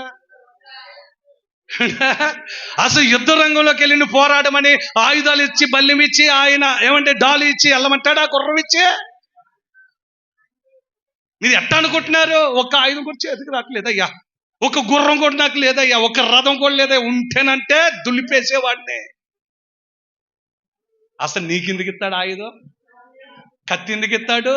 పిస్తోల్ ఎందుకు ఇస్తాడు? గన్ ఎందుకు ఇస్తాడు? ఏమంటే చెప్పరండి. ఎవడెవడు నా దేవుడు? ఆయనే సర్వం చూసుకుంటాడు. ఆయనే సర్వం చూసుకుంటాడు. యుద్ధం ఆయనే చేస్తాడు. కత్తి ఆయనే పడతాడు. డాలు ఆయనే పడతాడు. శత్రువుల ఎదుట ఆయన భీకరమైన యుద్ధము చేసి నీకు జయాన్ని ఇస్తాడు. యుద్ధము యెహోవాది. కత్తి పట్టేది యెహోవా, ఆయుధం పట్టేది యెహోవా, వారు అంతు పట్టేది కూడా యెహోవాయే. శత్రు మూకను తరిమి తరిమి తరిమి కొట్టేది కూడా నా దేవుడైన యెహోవాయే. గట్టిగా చెప్పండి హల్లెలూయా. ఇంకేంటి భయం? నాకు ఆయుధం లేదు, పిస్తోల్ ఉంటే లేపాడేసేవాడిని, గన్నుంటే గన్నుతో కాల్చి చంపేసేవాడిని. ఆయుధం కావాలి, మనుషులు కావాలి, బలగం కావాలి, బలము కావాలి, డబ్బు కావాలి, తెలివి కావాలి. నలుగురు పోగేసుకుని ముందుకెళ్ళాలి, అవసరమే లేదు బిడ్డ. స్తోత్ర. నువ్వు ఒంటరి వాడవైనా, నువ్వు ఒక్కడవైనా, నీ కుటుంబం ఒంటరిదైనా, నీ పక్షమున ఉన్నదే గడగడలాడించే భీకరుడైన యెహోవా నామం. ఆయన మన పక్షమున ఉన్న దేవుడు. భయపడాల్సిన అవసరమే లేదు నాకు. గట్టిగా స్తోత్రం చెప్పు. ఉందంటారా? అర్థములు చేసి పడేస్తాడంటే వాళ్ళని. నీకు జయాన్ని ఇవ్వటానికి ఆయన ఏదైనా చేయగలుగుతాడు. విజయం ఇవ్వటానికి నీ పక్షాన ఏదైనా చేయగలిగిన గొప్ప దేవుడు మన దేవుడా. అప్పటికప్పుడు సృష్టిస్తాడు కూడా, అప్పటికప్పుడు నీ కొరకు తయారు చేసేస్తాడు, అప్పటికప్పుడు నీకు కనిపించేట్టుగా చేసేస్తాడు. కాదంటారా? దేవుని మందిరానికి వెళ్ళి హిజ్కియా మహారాజు ప్రార్థన చేశాడు. అయ్యా, వస్తున్నారంట భీకరమైన యుద్ధ వీరులు, ఎత్తసరి మనుషులు, ఆయుధాలు, అబ్బో ఎన్ని ఆయుధాలు ఉన్నాయో వాళ్ళ దగ్గర, ఎన్ని గుర్రాలు ఉన్నాయి చెప్తున్నారయ్యా అందరూ. వారి సైన్యం బహుబలమైన సైన్యం, ప్రజలు కూడా ఎక్కువే, సైనికులు ఎక్కువే, మా సైన్యం చాలా తక్కువ ప్రభువా అని యేసయ్య పాదాల దగ్గరకు వచ్చి మొర్ర పెట్టాడండి. అప్పుడు ప్రభు ఏమన్నాడు తెలుసా? హిజ్కియా మహారాజా, చక్కగా నీ సైన్యము నీవు హాయిగా పడుకోండి అన్నాడు. ఈ రాత్రి మీరు హాయిగా గడపండి అన్నాడు. ఏం బ్రదర్ ఏమన్నాడు? భయపడకుండా, దిగులు పడకుండా, చింతపడకుండా, ఆలోచన కూడా తేకుండా హాయిగా వెళ్ళి పడుకోపండే. మరి మేము హాయిగా పడుకుంటే వాళ్ళు మా ఇళ్ళ మీదకి వచ్చి, మా కుటుంబాల మీదకి వచ్చి, మా పిల్లల మీదకి వచ్చి అయ్యో బాబా బీభత్సం సృష్టిస్తారా? నేనుండగా వాళ్ళు అడుగు పెడతారా? కాళ్ళు దూవుతారా? ఏమంటే కత్తి పడతారా? వెళ్ళి పడుకోవయ్యా, పడుకోపో అన్నాడు దేవుడు. ఇదిగో ప్రజలారా, సైనికులారా, వెళ్ళండి, చక్కగా మీ ఇళ్ళకి వెళ్ళి చక్కగా హాయిగా తిని పడుకోండి, రేపు చూసుకుందాం, రేపు కలుద్దాం పోండి అంటే అక్కడ అందరూ అనుకున్నారు, ఏమిటి రాజు ఇలాంటి మాటలు మాట్లాడచ్చా? అదిగో వినబడుతున్నాయి, శబ్దాలు వినబడుతున్నాయి, గుర్రాలు వస్తున్న అడుగులు వినబడుతున్నాయి, శబ్దాలు వినబడుతున్నాయి, ఆ మనుషుల యొక్క అలజడులు వినబడుతున్నాయి, కేకలు వినబడుతున్నాయి, వారి అడుగులు వినబడుతున్నాయి. ఈ రాజుగారు కత్తి పట్టుకోకుండా మన అందరం పడుకోమంటున్నాడు. ఈ రోజు ఏదో మ్యాప్ వేసేసాడంతే రాజు, మనందరం లేపేస్తాడేమో చూడండి. దేవునికి స్తోత్ర. హాయిగా వెళ్ళి పడుకున్నారండి వాళ్ళందరూ. రాజు చెప్పిన మాట విని వారందరూ మంచి ఆత్మీయులు, దేవుని వెంబడిస్తున్న ఇశ్రాయేలు ప్రజలు హాయిగా పడుకున్నారు. రాత్రి పొద్దున ఎవరో చెప్పారు, ఎవరో పరిగెత్తుకుంటూ ఊళ్ళోకి వచ్చేసారు. అయ్యి బాబో ఏం జరిగిందో తెలుసా? ఇదిగో ఏంటంటే ప్రజలారా అంటే అందరూ ఉలిక్కి పడ్డారు. అంత నిద్రలో ఉన్న వాళ్ళందరూ ఏం జరిగిందో అందరూ బయటకు వచ్చేసారు. ఏం జరిగిందా? అక్కడ మన శత్రు సైన్యము భీకరమైన యుద్ధం చేయాలని వచ్చిన వారు ఒక్కొక్కరు రక్తపు మడుగులు పడే చచ్చిపోయారు.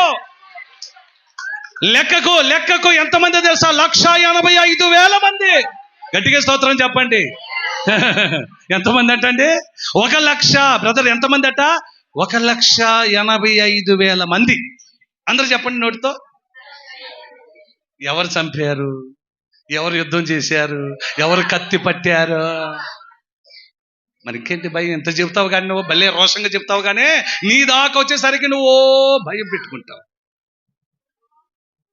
నీ దాకా వచ్చేసరికి గడగడగడగడగడలా ఆడిపోతుంటావు, భయపడిపోతుంటావు, దిగులు పెట్టుకుంటావు, చింతపడిపోతావు మానసికంగా.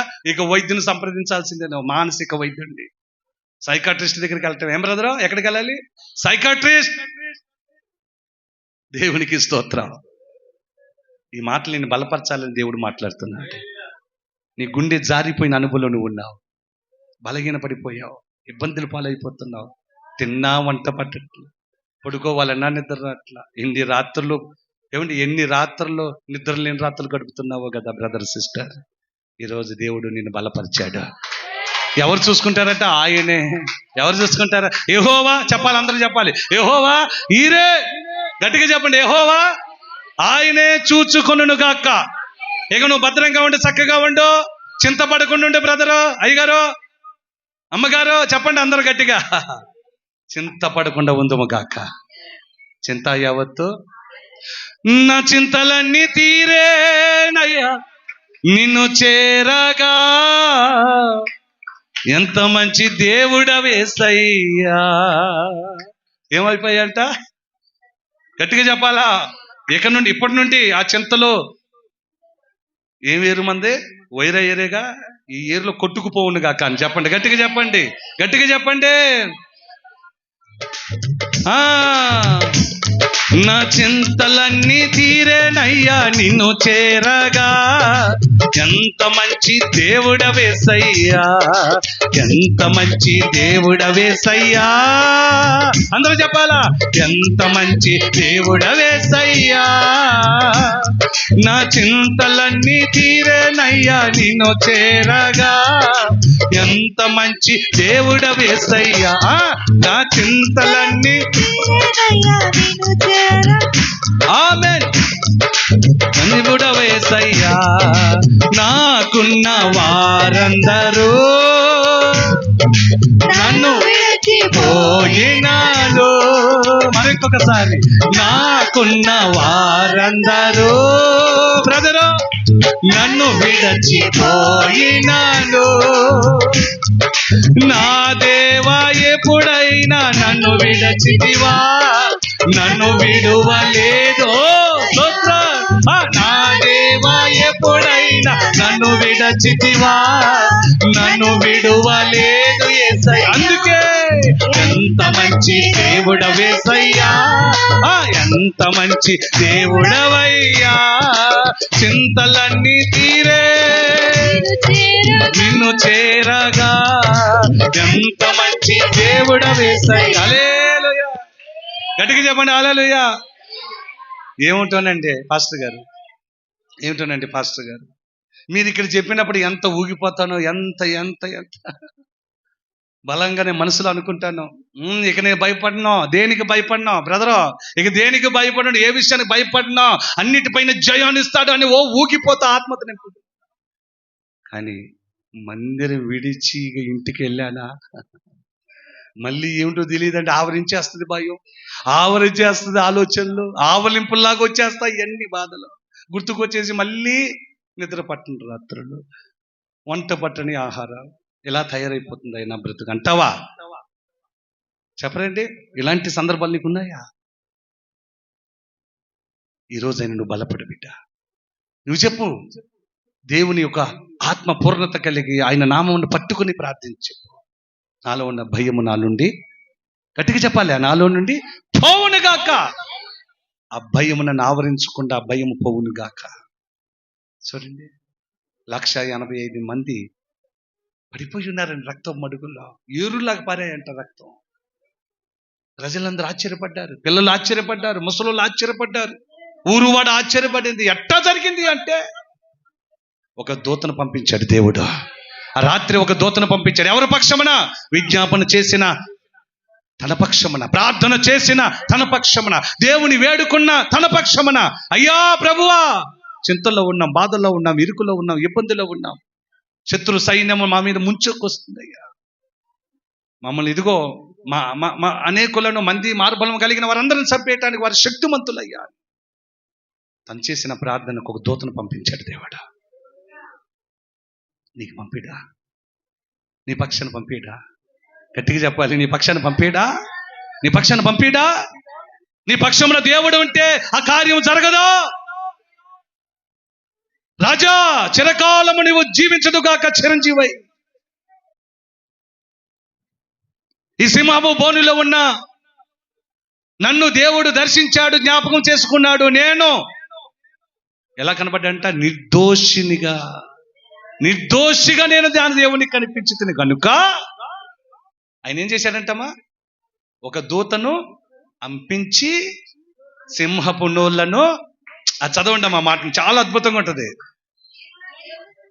నేను దేవుని దృష్టికి నిర్దోషిగా కనిపించుతుంది కనుక పంపించాడా లేదా? ఈ కన్ఫామ్లోకి రండి, పంపించాడా లేదా బ్రదరు? ఒక దూత వచ్చిందా లేదా? పరలోక రాజ్యం దిగొచ్చిందా లేదా? యేసయ్య దగ్గర నుంచి దిగొచ్చిందా లేదా?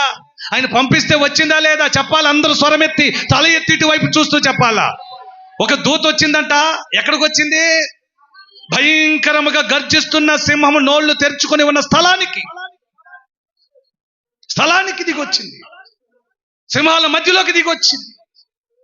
ఒక దూత దిగి వచ్చాడు. దూత దిగి వచ్చి సింహాలు నాకు ఏ హాని చేయకుండా చప్పట్లు కొడితే ఏం స్తుతిద్దామంటే గట్టిగా గట్టిగా గట్టిగా చప్పట్లు కొడుతూ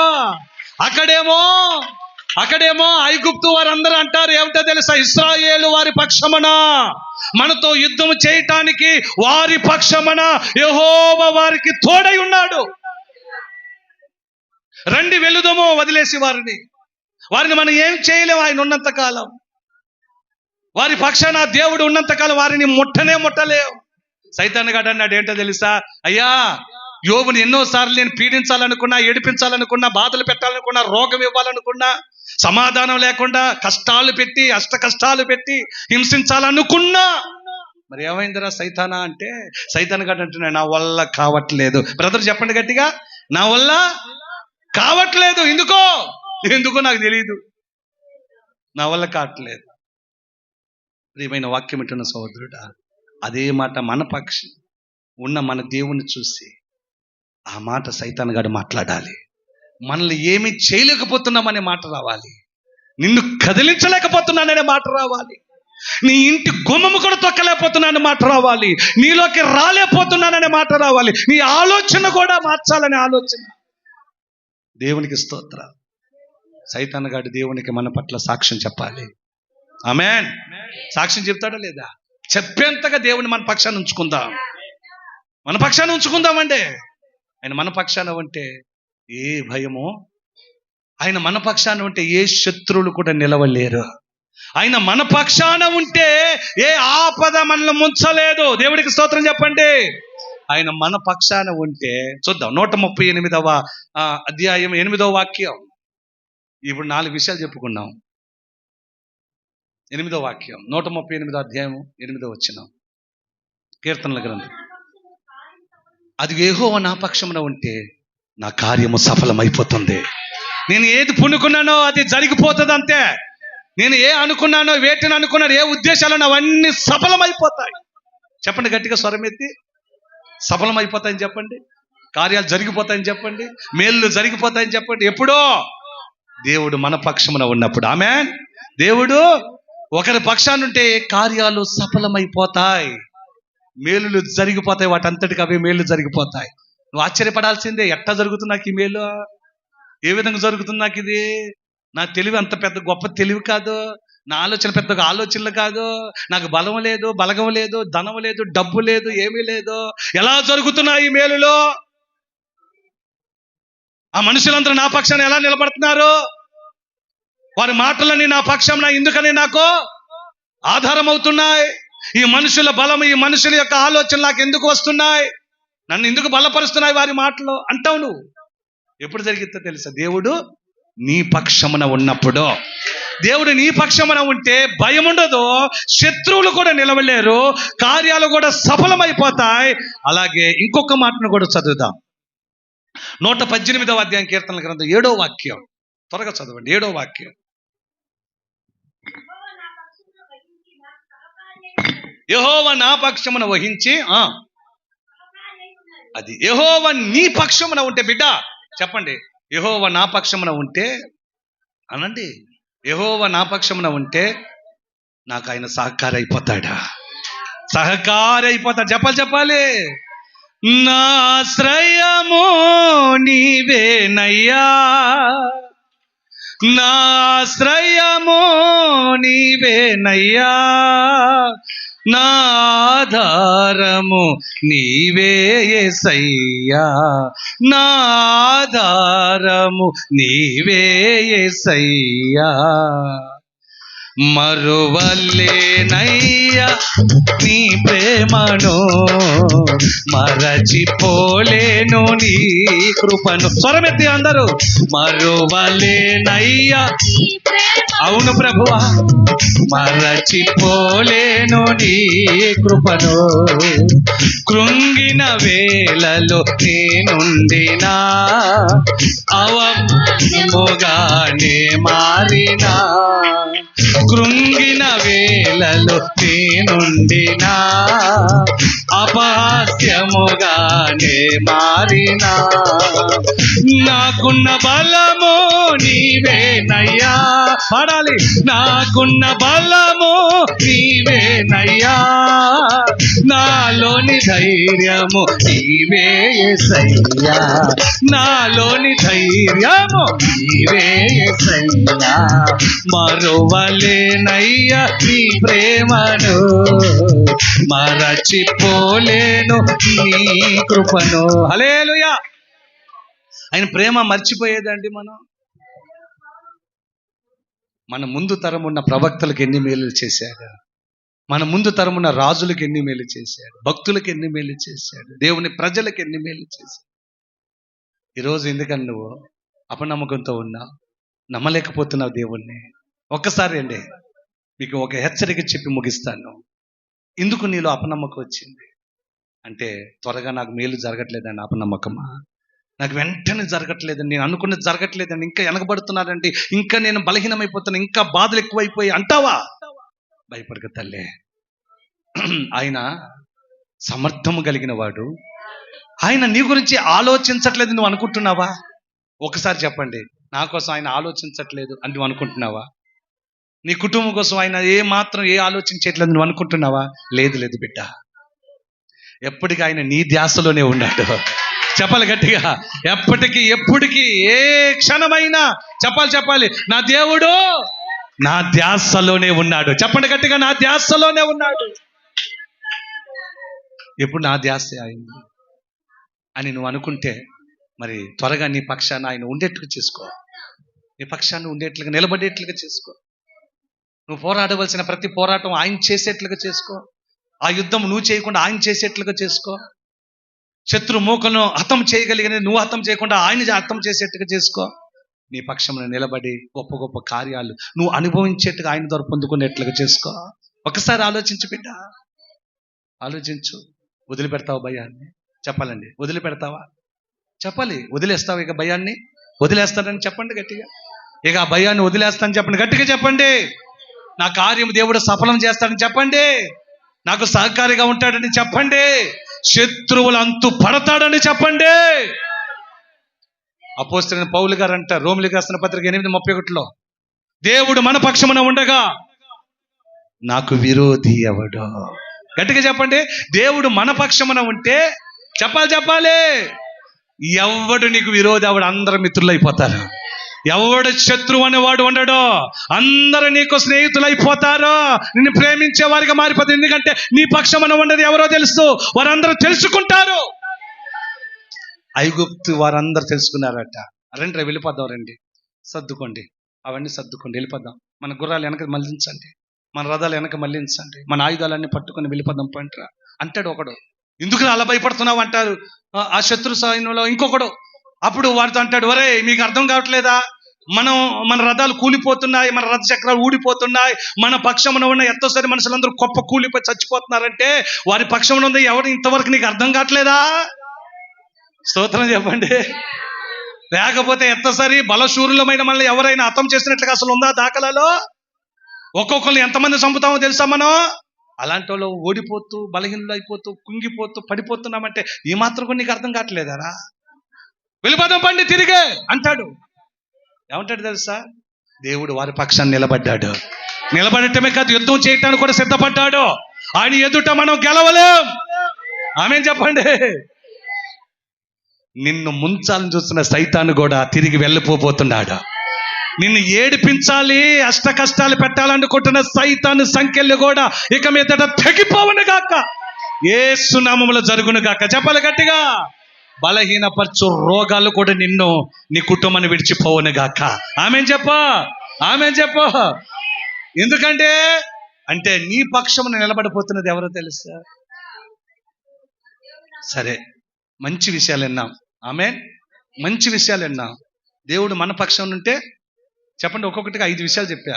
దేవుడు మన పక్షాన్ని ఉంటే భయము ఉండదు. రెండవది కార్యము, ఇంకొకటి ఆయన సహకారిగా మనకు ఉంటాడు. మూడవది శత్రు సమూహములు కూడా కుప్పకూలిపోతాయి. 5వది ఎవడు విరోధిగా మనకు ఉండడు. దేవుడు మన పక్షాన్ని ఉంటే ఇంకా చాలా ఉన్నాయి. 5 ముచ్చటగా చాలు మనకి. కానీ ఈ నిజాలు విన్న నీవు ఇంకొక ఆఖరి విషయం కూడా నువ్వు వినాలి. ఏంటో తెలుసా? మరి ఎవరి పక్షాన ఉంటాడు ఆయన? ఆమేన్. అందరి పక్షాన ఉంటాడా? నమ్మని వాళ్ళందరి పక్షాన ఉంటాడా? మార్పు లేని అందరి పక్షాన ఉంటాడా? మారు మనసు లేని అందరి పక్షాన ఉంటాడా? త్రాగుబోతులు తిరుగుబోతుల పక్షాన ఉంటాడా? లోకములో లోకానుసారంగా బ్రతుకుతూ విందులు చిందులు వేస్తున్న వారితో ఉంటాడా? ఎవరి పక్షాన ఉంటాడనే మాట మనకు తెలియాలా వద్దా? మనకు తెలియాలా వద్దా? మరి ఎవరి పక్షాన ఉంటాడు ఆయన? ఎవరి పక్షాన ఉంటాడండి ఆయన? అంటే ఆ రుజువులు కూడా మనకున్నాయి. అది మనం నేర్చుకోవాలి. ఆయన ఎవరి పక్షాన ఉంటాడు? యుద్ధం చేస్తాడు. ఎవరి పక్షాన నుండి భయం లేకుండా చేస్తాడు. శత్రువును కుప్పగొలుస్తాడు. కార్యాలు సఫలం చేస్తాడు. సహకారిగా ఉంటాడు. విరోధి లేకుండా చేస్తాడు. అంటే ఒక గబగబ 2 మాటలు మనం బైబిల్ ద్వారా చదువుకుందాం. చూడండి ఒకసారి ఆ మాటని. యెహోషువ గ్రంథము 10వ అధ్యాయము 12వ వాక్యం ఒకసారి చూడండి. యెహోషువ గ్రంథము 10వ అధ్యాయము 12వ వాక్యం కానీ ఒక్కసారి చదివితే ముగించేద్దాం 2 నిమిషాల్లో. త్వరగా 10-12 యెహోషువ. యెహోవా ఇశ్రాయేలు ఎదుట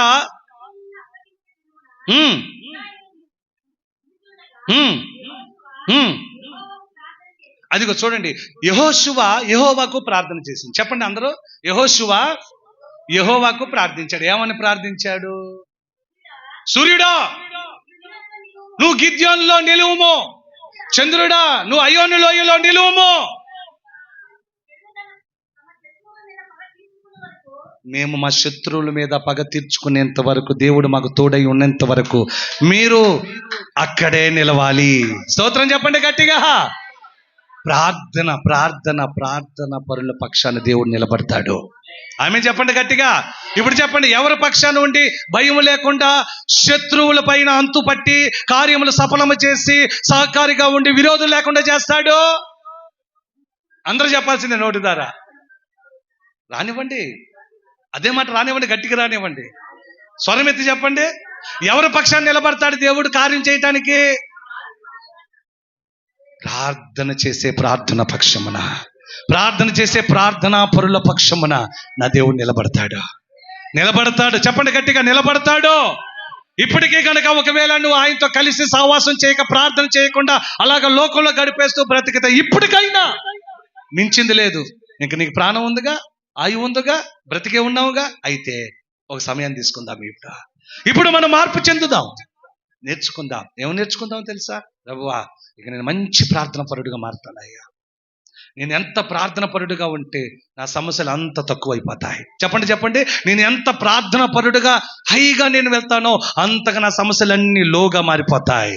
గట్టిగా చెప్పండి గట్టిగా.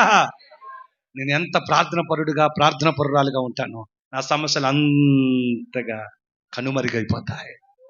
అవునా కదా? ఇది నిజమా కదా? నిజమా కాదా? మీరు చెప్పాలి. ఏమని ప్రార్థించాడు? సూర్యుడా నువ్వు గిద్యోనులో నిలువు. ఆర్డర్ వేస్తున్నాడు. ఎవరికి? సూర్యుడికి ఆర్డర్ వేయటం ఏంటండి? సూర్యునికి ఆర్డర్ వేయటం ఏంటంటే పండ్రంగా? చెప్పండి గట్టిగా. సూర్యునికి ఆర్డర్ వేయటం ఏంటి? పోనీ చంద్రుడితో కూడా, చంద్రుడా నువ్వు అయ్యోను లోయలో నిలువు. వారు విన్నారా లేదా? సూర్యుడు విన్నాడు, చంద్రుడు విన్నాడు. ఒక మనుషుడు నువ్వు నాతో మాట్లాడితే దేవుడు మమ్మల్ని ఇక్కడ ఏర్పరిచాడు, దేవుని మాట మేము వినాలి, నీ మాట వినకూడదని ఆగారా? లేదండి. ఎవరికి మొర్రపెట్టాడు? దేవునికి మొర్రపెట్టాడు. ఇప్పుడు దేవుడు ఎవరికి ఆర్డర్ ఇస్తున్నాడు? మొర్రపెట్టిన ప్రార్థన చూయిస్తూ, సూర్యుడా విన్నావుగా, నా బిడ్డ ఏం ప్రార్థించిందో విన్నావుగా, నా కుమారుడు ఏం ప్రార్థించాడు విన్నావుగా, ఆగుగా మరి. స్తోత్ర. ఆగండి మరి అని వాళ్ళకి ఆర్డర్ వేస్తున్నాడు. ఎవరో వారి పక్షమున చెప్పాలి. యెహోషువ పక్షం నిలబడినా దేవుడు ఎవరికి ఆర్డర్ ఇస్తున్నాడో, ఎవరికి ఆర్డర్ ఇచ్చాడో ఈ వ్యక్తి, ఈ యెహోషువ ఎవరికైతే ఆర్డర్ చేశాడో ఆ ఆర్డర్ను పట్టుకొని వారికి దేవుడు ఆర్డర్ ఇస్తున్నాడు. స్తోత్రం చెప్పండి. ఇప్పుడు సూర్యుడు ఆగిపోయాడా లేదా? చంద్రుడు ఆగిపోయాడా లేదా? జయాన్ని యెహోషువ పొందుకున్నాడా లేదా? విజయాన్ని పొందుకున్నాడా లేదా? చెప్పండి. 14 వచనం చూడండి ఒకసారి. సూర్యుడు ఆకాశమందు నిలిచి ఆగిపోయాడంతే. ఆత్మీయులో దేవుని ప్రియులారా, మీరు కూడా మీ సమస్యను బట్టి నువ్వు ప్రార్థిస్తే ఏమవుతుంది? ఆ ప్రార్థన నీ సమస్యను ఆపివేస్తుంది, నీ శోధనను ఆపివేస్తుంది, నీ బలహీనతలను ఆపివేస్తుంది, నీ చింతల అంతు దేవుడు పడతాడు. రూపింపబడుచున్నా ఏ ఆయుధముండిననో,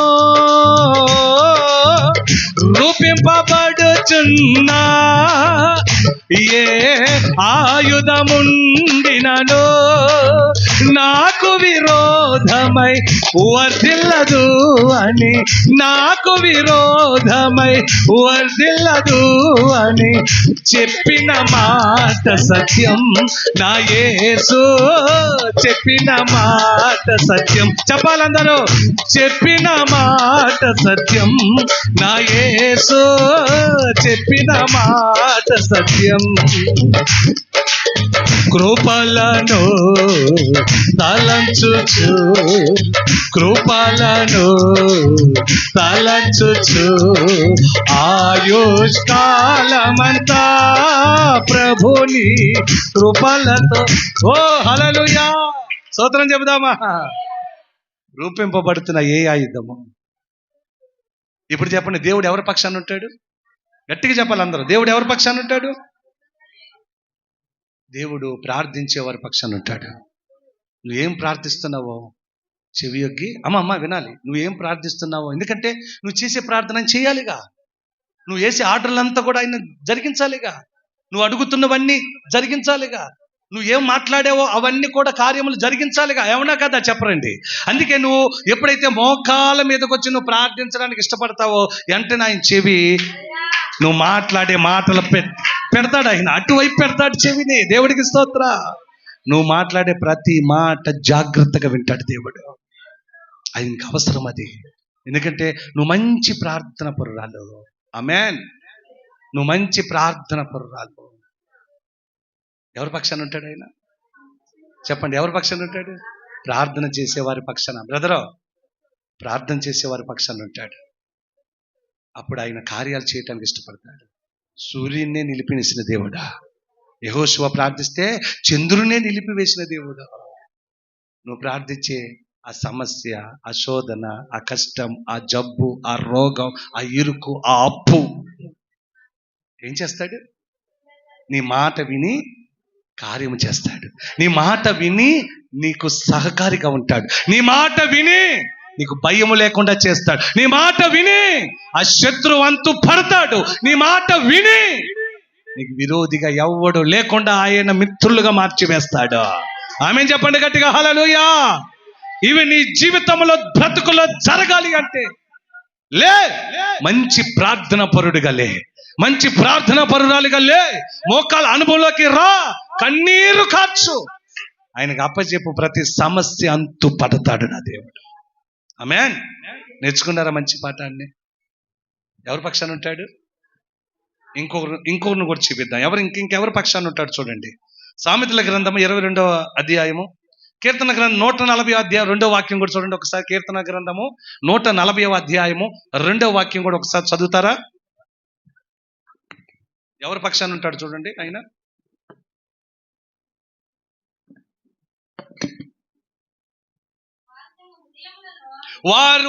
వారి హృదయములలో అపాయకరమైన యోచనలు వారు చేయుదురు. వారు నిత్యము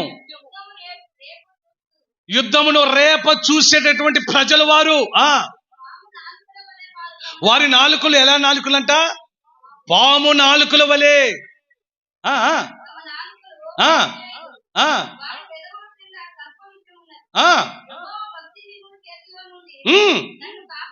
దేవునికి స్తోత్రం చెప్పండి. ఇప్పుడు చెప్పండి, ఎవరి పక్షాన ఉంటాడంటే బాధింపబడుతున్న వారి పక్షాన నా దేవుడు నిలబడతాడు. గట్టిగా చెప్పండి, ఎవరి పక్షాన ఉంటాడు?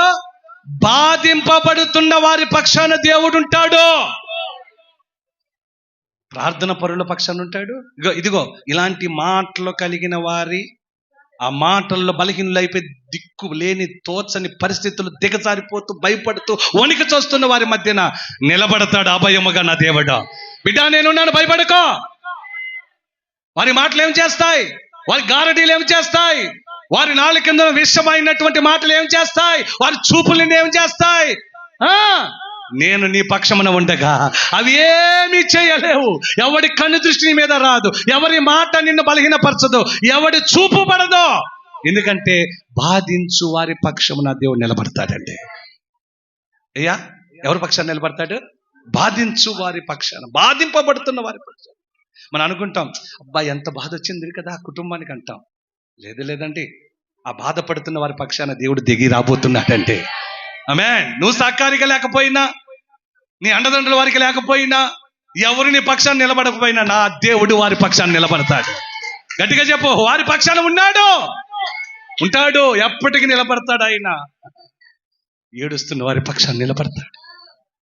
బాధలకు గురైపోయి దిగులు పెట్టుకొని ఏడుస్తూ సమస్యలకు ప్లాట్ఫారం అయిన బ్రతుకుతున్న వారి పక్షాన్ని దేవుడు నిలబడతాడండి. ఆయన మాత్రమే నిలబడతాడు. ఏ మనుషుడు నిలబడలేడో. ప్రతి మనిషి డబ్బు డబ్బు డబ్బు ధనమున్న చోట నిలబడుతున్నారు. ఆస్తులున్న వారికి కొల్లలైపోతారు వారసులు. ధనమున్న వారి పక్షాన చుట్టాలు ఎక్కువైపోతారు. కాలిడ్చిన వాళ్ళం, ఏలిడ్చిన వాళ్ళు సంబంధం అని చెప్తూ ఉంటారు. కానీ ఆ దేవుడు అలాంటి వాడు కాదండి. బాధింపబడుతున్న వారి పక్షాన దిగి వస్తున్న దేవుడు ఆయన. ఏడిపిస్తున్న వారి మధ్యలోకి దిగి వస్తాడంటే, గుండె కోత కలిగిన వారి మధ్యలో నిలబడతాడు ఆయన. పచ్చి పుండు అనే అనుభవం కలిగినటువంటి వారి మధ్యలో, నలిగిపోతున్న వారి మధ్యలో ఆయన నిలబడి వారికి అండనిస్తాడు ఆయన.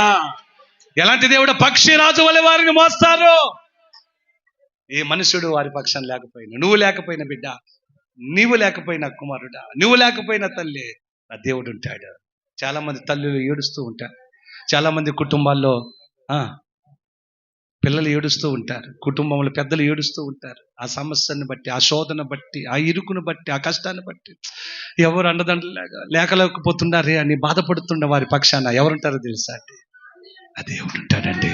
ఆయన ఒక్కడుంటే చాలేగా, సమస్యలు ఇట్టే తొలగిపోతాయి. చెప్పాలి, ఆయన ఒక్కడుంటే చాలు. ఎటువంటి సమస్య అయినా అంతు పట్టి నిలబడతాడు నా దేవుడా. ఫరోని తరిమి తరిమి తరిమి తరిమి కొట్టి చంపిన దేవుడు. అవునా కదండి? చెప్పండి, అవునా కదా? ఎర్ర సముద్రము నీ ఆజ్ఞ మేరకు రహదారిగా మారగా, దాటిరే నీ జనులు బహుక్షేమముగా. పడాలా? ఎర్ర సముద్రము నీ ఆజ్ఞ మేరకు రహదారిగా మారగా, దాటిరే నీ జనులు బహుక్షేమముగా. ఆ జలములలోనే శత్రు అందరూ చెప్పాలి స్వరమెత్తి పాడుతూ, ఓ ఆ జలములలోనే శత్రు సైన్యము మునిగిపోయే. ఎక్కడ? ఆ జలములలో. అందరూ పాడాలి, అందరూ స్వరమెత్తి చప్పట్లు కొడుతూ, గ్లోరీ. ఆ జలములలోనే శత్రు సైన్యము మునిగిపోయనే. కృపా సత్య సంపూర్ణుడా, సర్వలోకానికే చక్రవర్తివి నీవే యేసయ్యా. సర్వలోకానికే చక్రవర్తివి నీవే యేసయ్యా. నా సన్మానానికే మహనీయుడవు నీవేనయ్యా. మహనీయుడవు నీవేనయ్యా. ఆహా నీవేనయ్యా, ఓ నీవేనయ్యా. హల్లెలూయా. ఆ జలములలోని శత్రు సైన్యము మునిగిపోయారు. మార్చి ముగిస్తా బిడ్డ, అందరూ కూడా ఇటు ఆలకించండి. ఆ నీటిలోనే ఏమైపోయారంట? ఆ సముద్రపు నీళ్ళల్లో ఏమైపోయారంట? ఎవరు మునిగిపోయారు? దేవుడు నడిపిస్తున్న ప్రజల, దేవుడు నడిపిస్తున్నటువంటి ఆ జనమా, దేవుడు అని పట్టుకొని నడిపిస్తూ కనాను అనేటువంటి ప్రదేశమునకు పాలు తెల్లు అనే ప్రదేశాన్ని నడిపిస్తానని చెప్పిన ఆ ప్రజలు మునిగిపోయారా? ఎవరు మునిగిపోయారు? ఎవరు మునిగిపోయారు? ఎవరు మునిగిపోయారు? వెట్టి చాకిరి చేయిస్తూ బానిసత్వములో దాస్యపు శృంఖలాల మధ్యన జీవింపచేసి బలహీనపరిచిన వారందరూ, ఏడిపించిన వారందరూ, దుఃఖపరిచిన వారందరూ, కష్టాలు నష్టాలు పెట్టిన వారందరూ ఏమైపోయారు? ఆ జలములలోనే శత్రు సైన్యము మునిగిపోయేడే. ఒకప్పుడు ఆ శత్రు సైన్యం బలం గొప్పదే, ఆ సైన్యం ఒక శక్తి గొప్పదే. వారిని అడ్డుకునేవారు ఒక్కరు లేరు, ఆపేవారు ఒక్కరు లేరు. వారి మాట శాసనం, వారి మాట ఏమండి అధికారం. అలా అధికారముతో దేవుని ప్రజలైన, దేవునికి దగ్గరగా ఉండి ప్రార్థించి గుంపుని బలహీనపరిచారండి వారు. ఇశ్రాయేలు ప్రజలందరినీ కూడా ఏడిపించారు, దేవుని బిడ్డలను ఏడిపించారు. అందుకంటాడు మోషే, నా ప్రజలు, ఎవరి ప్రజలంట? ఆ ఐగుప్తులో ఉన్న ప్రజలంట, నా ప్రజల బాధను. ఎవరంట ఆ ప్రజలు? నా దేవుడు. నా అంటే ఎంత ధైర్యంగా ఉంది కదా! మనల్ని బట్టి నా దేవుడు నా అంటుంటే ఎంత హృదయమో సంతోషపడుతుంది కదా! నా ప్రజల బాధ నేను చూశాను, వారి కన్నీరు నాకు తెలిసే ఉన్నది, వారి దుఃఖము ఆకాశమునకు అంటుచున్నది. అలా అప్పుడు ప్రవర్తించారు శత్రు సైన్యం. వారి అధికారం అప్పుడు అలాంటిది, వారి బలము. అడ్డుకునేవారు లేరు, ఎదురు చెప్పేవారు లేరు వారికి. అవునా కదా బ్రదర్? ఈ మాట చెప్పి ముగిస్తాను, చెప్పండి ఒకసారి. వారి ఆటలలా సాగిపోయాయి. ఎవరి ఆటలో? ఫరో, ఐగుప్తులో ఉన్న ఫరో, ఆ సైనికుల మాటలు అలా సాగిపోయాయి. కానీ ఒకరోజు వచ్చింది అమ్మా, ఒకరోజు వచ్చింది దేవుని బిడ్డల పక్షమున ఒక అవకాశం వచ్చింది, గొప్ప ప్రతిఫలం వచ్చింది. గట్టిగా చెప్పండి. ఆ జలములలోనే శత్రు సైన్యము మునిగిపోయి గదే పట్టేసింది. ఎవడు అండదండలు లేవు, విడిపించేవారు ఎవరు లేరు, నడిపించేవారు ఎవరు లేరు, మునుగకుండా ఎత్తుకునేవారు ఒక్కరు లేరు. వారి పక్షాన అనాథులైపోయారు. ఆ జలములలోనే శత్రు సైన్యము మునిగిపోయేది.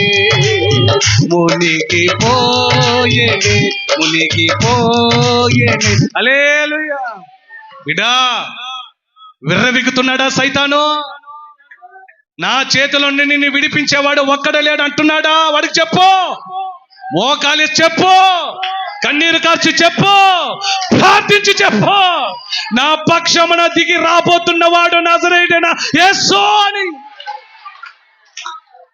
ఆయన ఒక దూతను పంపించి, సైతానా నీ అంతు పట్టబోతున్నాడు నా దేవుడా. చెప్పు బిడ్డ, ధీమాగా చెప్పు.